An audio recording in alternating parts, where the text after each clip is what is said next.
Nick sent me a video back in October, I believe, of him bench pressing and did not forewarn me of what was in the video, right? So I get this video and I'm like, oh, because Nick, from time to time, he'll do lifts or whatever and send me a video and say, hey, check this out.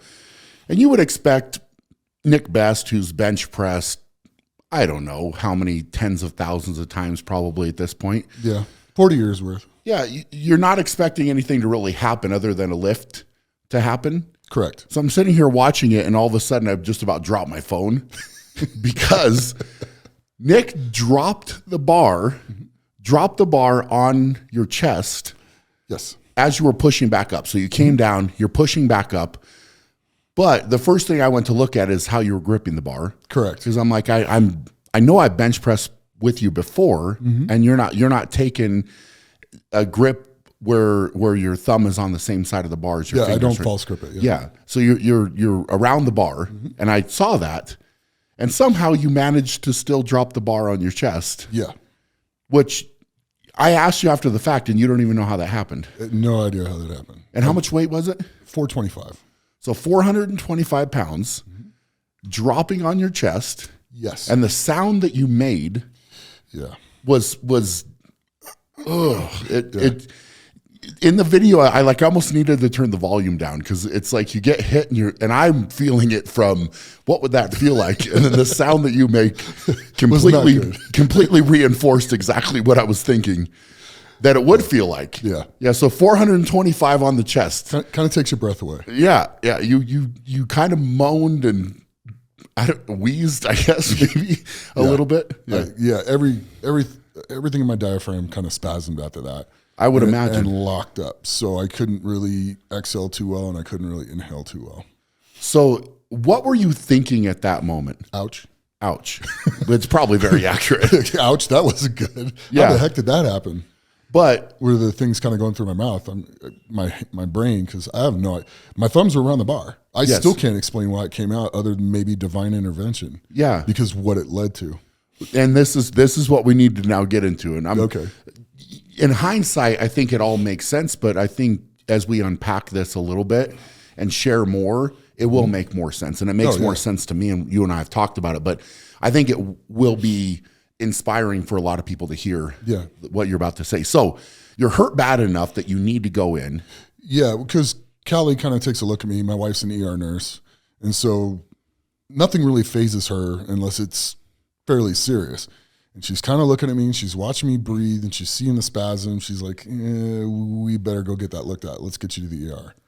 So did you go on that night, or did you go? Yeah, we went in in the next 30 minutes. I mean, I was in the car and at the ER in about 30 minutes. Yeah, so obviously you were hurting pretty bad. Yeah, oh yeah. So I mean, the video cut off that I got to see, but you weren't looking very good in the video. So no, I couldn't take deep breaths until they gave me the muscle relaxants to get my diaphragm from spasming. I couldn't take deep breaths. Man, it was just real shallow, short. Yeah. Wow. So you're going and you get in there, and how did that go? Well, I got in there and they're kind of looking at me and they're like, we need to get a CT scan because we want to make sure you don't have any internal bleeding. And the guy was kind of feeling around and poking around up in here, up in the top part of my rib cage. And he's like, I don't know. He goes, we need to get some film on it. And Callie's like, she's like, okay, fine. Let's do it. Let's just be safe. Turns out I had a hematoma, which that's not the end of the world. That's going to heal and go away. I had both sides of my ribs are bruised because the rib cage gives, and where it stopped giving, that's where I got the injuries. So it was right in my serratus. It just wasn't very pleasant. But, no.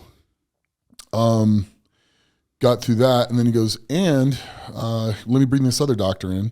So they come in, the guy's like sitting down, and my wife knows the guy because she's worked with him. Okay. And he's not a guy that messes around. When he comes into the room, it's usually something serious, and she's just like, he goes, we've had an incidental finding.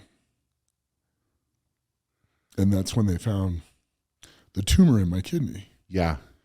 So, and he's just like, there's a tumor, there's a growth in your kidney. It's inside the kidney, completely inside the kidney. He goes, but you need to go get another CT scan in like 2 days because they gave me contrast. and they can't give you contrast like back to back. You have to have a couple days in there and a Or lot to of kind of filter out. yeah, and a lot of fluids because it's really, really hard on your kidneys. Okay.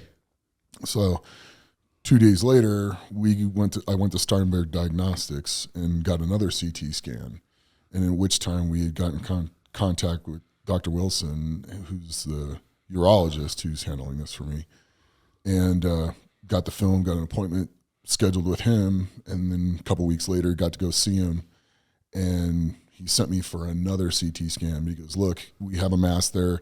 I can't tell whether it's a cancerous tumor or a fatty tumor. We're going to need to get a biopsy, stuff like that. Went in for another CT scan, got a better look at it.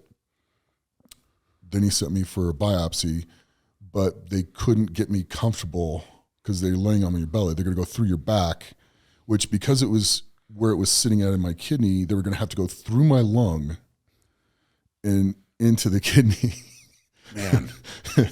And the doc's just like, you know, we're not going to be able to do this today. I can't get you, even with being relaxed and everything else, I can't get you, because I was so uncomfortable. My blood pressure was normal when I was laying down, but laying on my back, and then they propped me up, so I'm kind of like bent backwards. So that had to hurt. Yeah, it just didn't. So bad. On the ribs, they couldn't give me they couldn't get my blood And pressure you would down. probably need to hold really still for that. Yeah, I couldn't move at all. Yeah. Because that needle's like this. Yeah.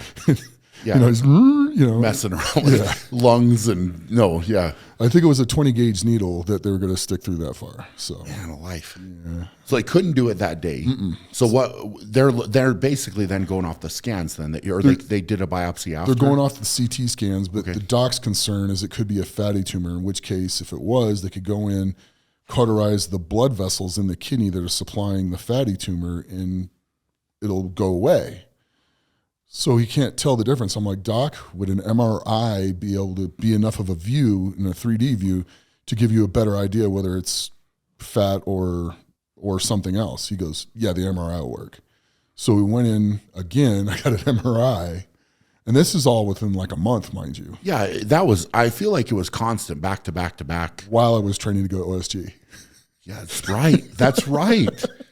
Because I went to a timing. Because that was in November, right? Yeah, I went a month after Okay. this incident. I still went and competed at OSG.